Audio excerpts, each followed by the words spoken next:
Big Boss Malayalam season 7 live അപ്ഡേറ്റിലേക്ക് പോകാം. അപ്പോൾ പണിപ്പുരയുമായി ബന്ധപ്പെട്ട രണ്ടാമത്തെ ഒരു ടാസ്ക് ബിഗ് ബോസ് കൊടുത്തു. ഇത് സിമ്പിളായിട്ട് പറയാം. എന്ന് വെച്ചാൽ ആക്ടിവിറ്റി ഏരിയയിൽ കുറേ മൃഗങ്ങളുടെയൊക്കെ ഫോട്ടോ വെച്ചിട്ടുണ്ടാവും. പാമ്പ്, ഈച്ച, കാണ്ടാമൃഗം, കുറുക്കൻ, ആമ, എലി, സിംഹം, പട്ടി, ഓന്ത്. 2 ടീമുകളായിട്ടാണല്ലോ ഈ ഒരു ടാസ്ക് മുന്നോട്ട് പോകുന്നത്. ഒന്നാമത്തെ ടീം എ എന്ന് പറയുന്നത് ശാരിക, ബിന്നി, അപ്പാനി, സാബു, രേണു, നൂറ, ഷാനവാസ്, ജിസേൽ, ശൈത്യ. ടീം ബി എന്ന് പറയുന്നത് ആര്യൻ, റന, അനീഷ്, അക്ബർ, നെവിൻ, അനു, അഭിലാഷ്, സരിക, ആദില. അപ്പോൾ ഇത്രയും പേരാണ് ടീം ബിയിൽ വരുന്നത്. അപ്പോൾ ആക്ടിവിറ്റി ഏരിയയിൽ ഈ മൃഗങ്ങൾ വെച്ചിട്ടുണ്ടാവും. അപ്പോൾ ടീം എ ആദ്യം പോയിട്ട് ഈ മൃഗങ്ങളുടെ ക്യാരക്ടറുമായിട്ട് ബന്ധമുള്ള ഓരോരുത്തരും ആ മൃഗങ്ങളുടെ പുറകിൽ പോയി നിൽക്കണം. ചർച്ച ചെയ്തിട്ട് വേണം പോയി നിൽക്കാൻ. അപ്പോൾ ബിഗ് ബോസിന്റെ അടുത്ത് പറയണം, ഇപ്പോൾ എലി ഒരാൾ തിരഞ്ഞെടുത്തു, എന്തുകൊണ്ട് എലിയായി? ഈച്ച തിരഞ്ഞെടുത്തു, എന്തുകൊണ്ട് ഈച്ച തിരഞ്ഞെടുത്തു? ഇവരുടെ ക്യാരക്ടറുമായിട്ട് അതിന് ബന്ധമുണ്ടോ നോക്കിയിട്ട് വേണം നിൽക്കാൻ.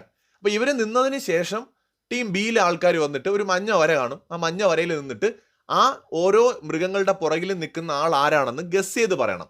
ക്യാരക്ടർ വെച്ചിട്ട് വേണം പറയാൻ. അപ്പോൾ ശാരിക പാമ്പായിട്ട് നിന്നു. അതായത് തനിക്ക് ഭയങ്കര വിഷമാണ്, ഞാൻ എന്നെ നോവിച്ചാൽ വിടില്ല എന്നൊക്കെയുള്ളൊരു റീസണാണ് പറഞ്ഞത്. അത്ര ഒരു പ്രോപ്പർ റീസണായിട്ട് എനിക്ക് തോന്നിയില്ല. ശാരിക പാമ്പിൻ്റെ പുറകിൽ പോയി നിന്നു. ബിന്നി ഈച്ച എന്ന് പറയുന്ന ഒരു ജീവിയുടെ പുറകിൽ നിന്നു. അതായത് എല്ലായിടത്തും പോയി ഇരിക്കുന്ന, അതും എനിക്കൊരു പ്രോപ്പറായിട്ട് അങ്ങോട്ട് തോന്നിയില്ല. ബിന്നി ഈച്ചയുടെ പുറകിൽ പോയി നിന്നു. അപ്പാനി കാണ്ടാമൃഗത്തിന്റെ അവിടെ പോയി നിന്നു. തനിക്ക് തൊലിക്കെട്ടി കൂടുതലാണെന്നാണ് അപ്പാനി പറയുന്നത്. സാബു കുറുക്കന്റെ പുറകിൽ പോയി നിന്നു. ബുദ്ധി ഭയങ്കര കൂടുതലാണെന്ന് പറയുന്നു. രേണു ആമയുടെ പുറകിൽ പോയി നിന്നു. അത് ശരിയാണ്, ഇഴഞ്ഞു തന്നെയാണ് പോകുന്നത്. ആമയുടെ പുറകിൽ പോയി നിന്നു. നൂറ എലി എന്ന് പറയുന്ന ജീവിയുടെ പുറകിൽ പോയി നിന്നു. കാരണം എല്ലായിടത്തും തുരന്ന് കയറുന്ന ഒരു ജീവിയാണ്, എവിടെയും പോയി ഇരിക്കും എന്നൊക്കെയാണ് റീസൺ പറഞ്ഞത്. ഷാനവാസ് സിംഹത്തിന്റെ പുറകിൽ പോയി നിന്നു.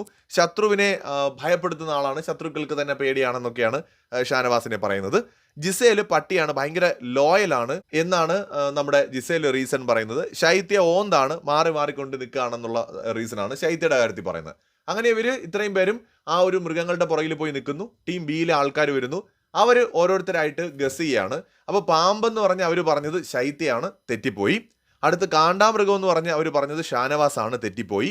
അതുപോലെ ഡോഗ് എന്ന് പറഞ്ഞിട്ട്, പട്ടി എന്ന് പറഞ്ഞിട്ട് അവർ പറഞ്ഞത് അപ്പാനിയാണ്, തെറ്റിപ്പോയി. ഈച്ച എന്ന് പറഞ്ഞിട്ട് അവർ പറയുന്നത് ഒണിയലിലാണ്, തെറ്റിപ്പോയി. സിംഹമായിട്ട് അവർ പറഞ്ഞത് ജിസേലാണ്, തെറ്റിപ്പോയി. ആമ എന്നുള്ളത് അവർ പറഞ്ഞത് രേണുവിനെയാണ്, അത് ശരിയായി. എലി എന്നുള്ളത് അവർ പറഞ്ഞത് നൂറയാണ്, അതും ശരിയായി. കുറുക്കൻ എന്നുള്ളത് ബിന്നിയാണ് പറഞ്ഞത്, തെറ്റിപ്പോയി. ഓന്തെന്നുള്ളത് ശാരികയാണ് പറഞ്ഞത്, അതും തെറ്റിപ്പോയി. പക്ഷെ ബിഗ് ബോസ് പറഞ്ഞു 2 പോയിന്റാണ് ടീം ബിക്ക് കിട്ടിയിരിക്കുന്നത്. പക്ഷെ ടാസ്ക് മനസ്സിലാക്കി കളിച്ചത് ടീം ബി ആണെന്ന് ബിഗ് ബോസ് പറഞ്ഞിട്ടുണ്ട്.